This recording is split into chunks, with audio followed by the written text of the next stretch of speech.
Baik, assalamualaikum warahmatullahi wabarakatuh. Perkenalkan, nama saya Melisa Fitra Harahap, NIM 2210-2021 dari jurusan Hukum Ekonomi Syariah.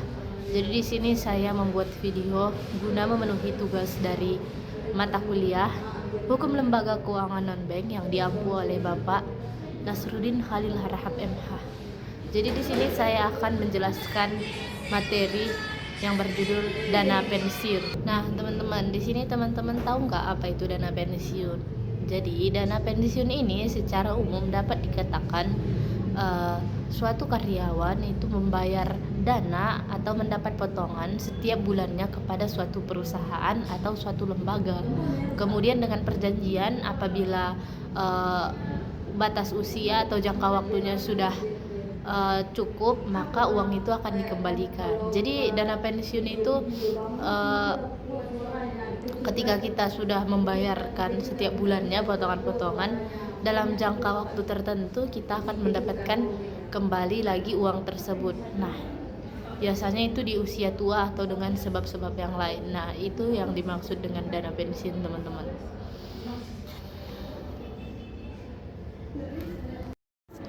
Nah, selanjutnya teman-teman, tujuan dana pensiun. Nah, tujuan dana pensiun ini bisa kita lihat dari sisi perusahaannya dan bisa juga dari sisi pesertanya. Jadi dari sisi perusahaannya itu, tujuan dana pensiun itu untuk perusahaan itu sebagai moral mereka, kewajiban moral mereka kepada karyawannya untuk memberikan dana pensiun, juga sebagai penghargaan atau kompensasi karena selama ini karyawannya telah menjabat di perusahaan tersebut dan memberikan rasa kesejahteraan hingga sang karyawan tersebut berhenti dari perusahaan tersebut.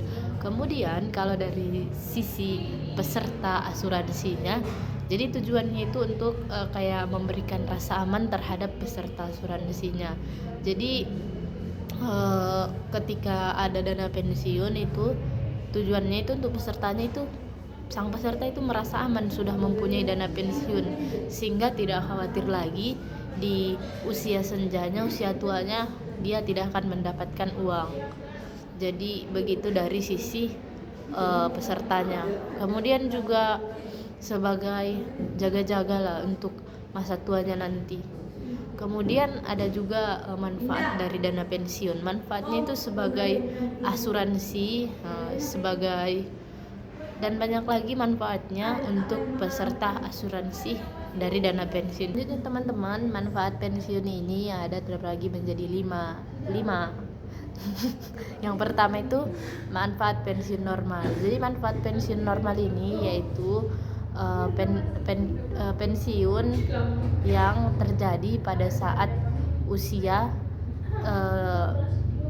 56 tahun, normalnya 56 tahun, dan wajib pensiun itu usia 60 tahun. Kemudian ada yang kedua, itu namanya manfaat pensiun dipercepat, yang artinya pensiunnya itu dilakukan sekurang-kurangnya itu umurnya, usianya minimal 46 tahun. Kemudian yang ketiga itu ada manfaat pensiun cacat, yang artinya si karyawan tersebut dinyatakan cacat oleh dokter, dapat pensiun. Kemudian yang keempat adalah pensiun ditunda. Jadi dana pensiunnya itu atau pensiunnya itu ditunda setelah terjadi dipercepat atau diperlambat. Jadi pensiunnya itu ditunda, pembayaran dananya itu. Kemudian yang kelima itu manfaat pensiun janda, anak, atau duda. Jadi misalkan sang suami dia sudah meninggalkan istri, jadi dinyatakan pensiun dan uangnya itu akan mengalir kepada istri yang sebagai janda dan anak. Dan begitu pula misalnya jika seorang istri yang karyawan atau PNS, dia meninggalkan suami dan anaknya tersebut menjadi duda, maka uang pensiunnya dibayarkan kepada suaminya yang menjadi duda dan anaknya. Begitu, itulah 5 manfaat pensiun tadi. Jadi sekarang kita akan membahas lembaga pengelola dana pensiun. Yang pertama yaitu PT Taspen. Jadi PT Taspen ini ialah tidak sembarangan orang dapat menjadi peserta dari PT Taspen ini, karena hal tersebut lembaga tersebut merupakan milik pemerintah yang hanya dikhususkan bagi para pegawai negeri sipil saja. Jadi dengan menjadi pegawai negeri sipil atau PNS secara langsung akan menjadi bagian dari PT Taspen tersebut. Jadi akan ada pemotongan gaji setiap bulannya yang akan dikelola pada lembaga tersebut. Namun tidak semua PNS dapat menjadi itu peserta dari PT Taspen, seperti dari PNS pertahanan seperti Polri dan TNI itu tidak dapat menjadi bagian dari PT Taspen karena mereka memiliki pengelolanya sendiri. Jadi PT Taspen ini wajib mengelola dana pensiun pesertanya yang merupakan PNS untuk memberikan manfaat yang pasti setelah masa pengabdian peserta berakhir. Begitu. Dan yang kemudian yang kedua ada namanya itu PT Asabri. Sama seperti PT Taspen tadi, PT Asabri merupakan juga lembaga milik negara di bidang asuransi yang mengelola dana pensiun pesertanya. Nah, perbedaannya jika PT Taspen dikhususkan untuk PNS, nah PT Asabri ini lebih dikhususkan untuk mengelola dana pensiun milik dari prajurit TNI, Polri dan para pegawai yang ada di lembaga pertahanan lainnya. Kemudian PT Asabri ini juga mempunyai dasar hukum yang jelas, tidak sembarangan, yaitu diatur dalam Undang-Undang Nomor 11 Tahun 1969 ditambah dengan Peraturan Pemerintah Nomor 45 Tahun 1971. Jadi melalui aturan tersebut, semua prajurit TNI dan Polri beserta pegawai atau lembaga pertahanan wajib menjadi peserta pensiun dari PT Asabri tersebut. Jadi pemerintah itu akan menjadi penanggung risiko dari kegiatan investasi lembaga pensiun Asabri ini. Jadi para peserta yang memiliki jaminan akan adanya manfaat pensiun yang pasti yang diberikan secara berkala tiap bulannya sesuai pengaturan yang telah ada. Begitu. Kemudian yang ketiga yaitu BPJS Ketenagakerjaan. Jadi BPJS Ketenagakerjaan ini merupakan penyelenggara jaminan sosial. Ada beberapa lini dari BPJS, salah satunya mengelola tentang dana pensiun. Jadi BPJS Ketenagakerjaan ini lembaga yang menjamin pemberi manfaat pensiun kepada pesertanya yang merupakan seluruh karyawan yang ada di Indonesia sejak 15 Juli 2000. Jadi sifat kepesertaan dari BPJS ini itu wajib bagi seluruh karyawan yang bekerja.